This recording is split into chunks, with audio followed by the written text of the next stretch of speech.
Bob. All right, we have some more callers when we come back. Stay tuned. This is Michael Collins Piper. Watch out for that French connection. It's the Israeli connection, folks. I'm telling you.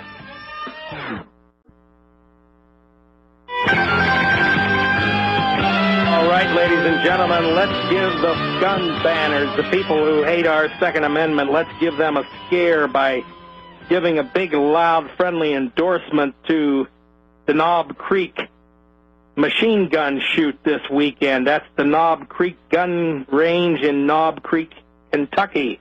You can go to Machine Gun Shoot, that's all one word, machinegunshoot.com, and find out all about it. Our friend Paul Tapetti and his band Poker Face are playing there this weekend on Saturday the 14th. That's in Knob Creek, Kentucky. We'll give you more details tomorrow night. Go to machinegunshoot.com, folks. Okay. We have a lot of callers. Unfortunately, I can only bring up Morse, who's been waiting patiently. Morse, come on up. Only have a couple minutes for you, but go ahead.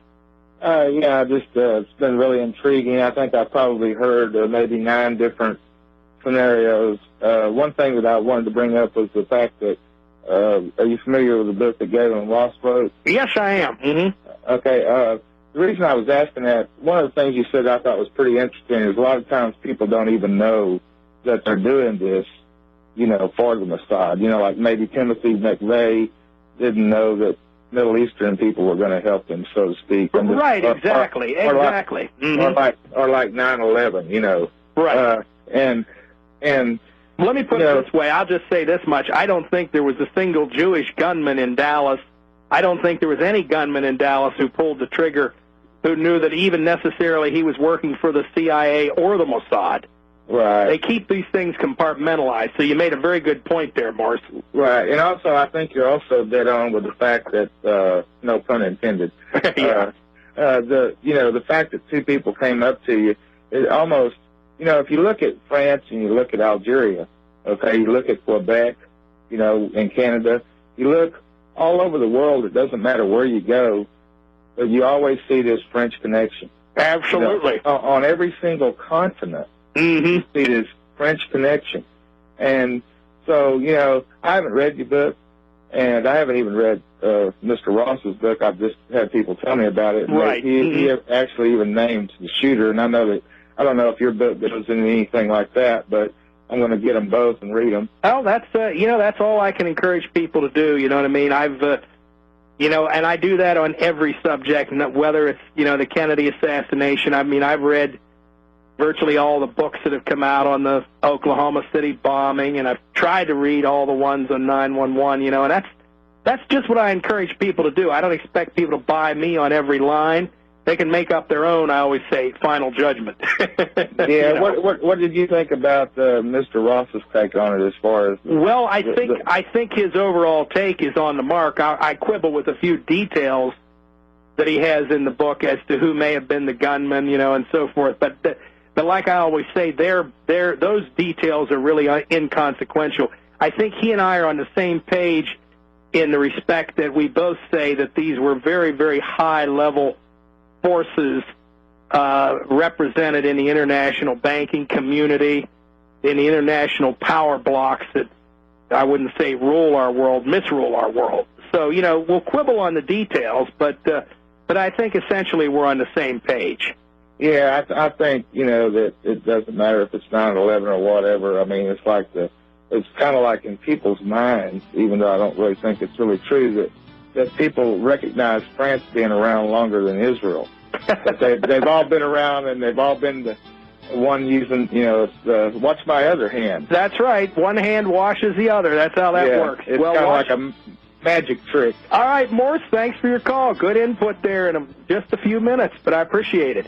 Thanks, bye. All right, sorry to the other folks who couldn't get in, but you know what? Just for fun, we're going to go into this tomorrow night, so we're going to talk some more about the JFK assassination, because I'm having fun, and I think you are too, and that's the whole idea. Have some fun and be informed, but I'll tell you once again, watch out for that French connection.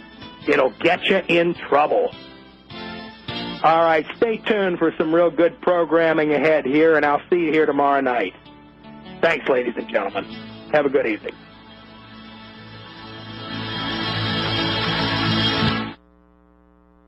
The Bill of Rights protects every American's God-given right to keep and bear arms. Now that right is being seriously undermined as legally registered rifles are being confiscated in some parts of our country. If we're not careful, we may find ourselves with no right to own guns. And that's where Gun Owners of America comes in. Gun Owners of America is in Washington every day fighting for you to keep that right. Congressman Ron Paul has called GOA the only no-compromise gun lobby in Washington. You need to be part of this great grassroots group of activists who are keeping the heat on their members of Congress. Find out right now how you can join. Call 888-886-GUNS and get started receiving their fact-filled newsletters and action alerts. Call 888-886-GUNS or go to their webpage at gunowners.org and help make your voice heard in Washington. Make that call right now and call Gun Owners of America at 888-886-GUNS. Remember, it's not just about gun control, it's about control. You're listening to the Republic Broadcasting Network, because you can handle the truth. Good evening, ladies and gentlemen. This is Michael Collins Piper coming to you from Washington here on the Republic Broadcasting Network. Thursday, October 12th. This is not a rebroadcast. This is a live program with your barely alive host, your friend and mine, Michael Collins Piper.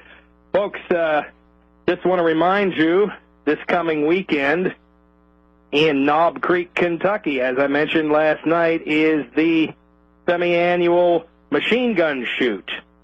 And our friend Paul Tapetti of the band Poker Face will be there with Poker Face playing on Saturday the 14th. It's a big-time gun show, very, very popular. Always say I've never owned any guns myself, but I come from a gun-owning family, and I am a big, strong supporter of the Second Amendment, because we do need that right to keep and bear arms, because someday we may have to use them against the people who control the arms and want to use them against us. So if you're able to go to Knob Creek, Kentucky, and you're interested in that, I would strongly urge you to check it out. The website is machinegunshoot.com, just like it sounds, machinegunshoot.com. That's all one word, or three words jammed together, machinegunshoot.com. Check it out. We're going to be talking further about the Kennedy assassination tonight because it's a subject that interests me, and I've got some very, very interesting information that was passed on to me today, a story I had been told before but had forgotten about. But a couple little items I wanted to comment on. You know, St. Albans School in Washington, D.C. is a very ritzy school where the rich people send their kids. It's associated with the National Cathedral and Episcopal institution here in Washington, and they quote, it is a story about the decline in penmanship since kids use laptops and all sorts of other equipment that I don't even understand in schools today. Schools are writing off penmanship classes, and in the Washington Post they quote a 10th grader at St. Albans School. That's a school where Al Gore went, among many other famous people. He says that he can barely even read or write cursive. That is, you know, handwriting. He can't read handwriting, folks. That's pretty scary. This is a 10th grader at one of the ritziest private schools in America. Where have we gone when our kids can't even write? Talk about the decline in education. My God. Well, interesting little item buried in the Washington Times. It should be international headline news. There was a march of some 5,000 evangelical Christians from all over the world went to Jerusalem and staged a march in support of Zionism in the State of Israel. It was organized by a group called the International Christian Embassy of Israel. But what's interesting is that this group, which is part of the Israeli lobby here in the United States and which has this affiliate in Jerusalem, they're doing all these things to prop up the Israeli government, but just this past year, the Vatican's envoy in the Holy Land and bishops from 3 other churches accused this Christian Zionist organization of promoting, quote-unquote, racial exclusivity and perpetual war. Isn't that interesting, folks? The Vatican's envoy in the Holy Land and bishops from 3 other Christian churches have accused these Christian Zionists of promoting racial exclusivity and perpetual war. How many Americans know that? They don't know that, but they should know it. All right, when we come back, we'll talk a little bit more about some other things, and then we'll jump into the Kennedy assassination. I know that's always a subject of interest to people, and it's certainly a subject of interest to me. And if you have some comments on the Kennedy assassination, that's what we're going to be talking about here tonight, so feel free to call in. This is Michael Collins Piper coming to you from Washington, right here on the Republic Broadcasting Network. Americans will already realize our nation is in deep trouble, needs special edition hard copy literature to awaken the widest possible spectrum of people to the imminence of our nation's peril. The Artificially Sweetened Times informs people that the artificial sweetener aspartame is a hidden addiction killing people worldwide with a cluster of symptoms we now call Rumsfeld's disease. Find out who's responsible for unleashing this weapon of mass misery on the world and become part of the global movement to eliminate this neurotoxic drug from our food supply. The People's Income Tax Guide cites congressional records, Supreme Court decisions, and newspaper articles of the time to prove conclusively that wages were never intended to be taxed as income. A lot has happened in the world since 9/11. The report of the Citizens Commission on 9/11 disproves the government's explanation of September 11 through a careful analysis of the evidence. The Artificially Sweetened Times, the People's Income Tax Report, and the report of the Citizens Commission on 9/11 are priced for mass distribution. Sample copies are just $3. Call 208-255-2307 or go to idaho-observer.com.